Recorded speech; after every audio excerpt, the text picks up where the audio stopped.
Well, this is the B-17, and this is painted after the original Thunderbird, which flew 105 missions, 115 missions, I'm sorry, over Germany.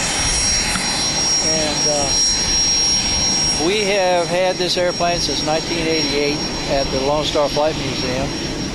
It never saw any action because it was commissioned on VE Day, and it went to a depot, and then it was sold to the French Geological Society and was a high altitude photo mapper for 35 years.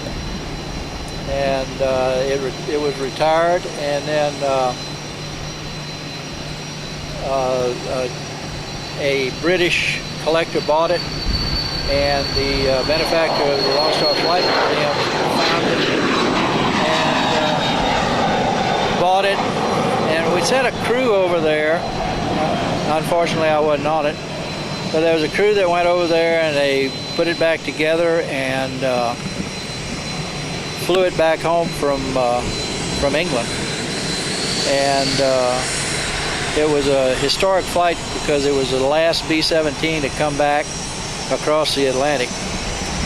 And it came over and flew around the Statue of Liberty a few times, and then it came down to Barksdale Air Force Base in Louisiana, which is now the home of the 8th Air Force. And this airplane is painted in 8th Air Force colors. It's a very forgiving airplane, and it's like any airplane. As long as everything's going well, it's fun and easy to fly. It's heavy. It's heavy on the controls.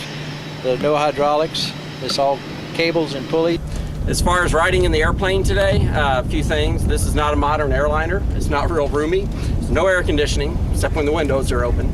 So it'll be warm in there. Watch your head.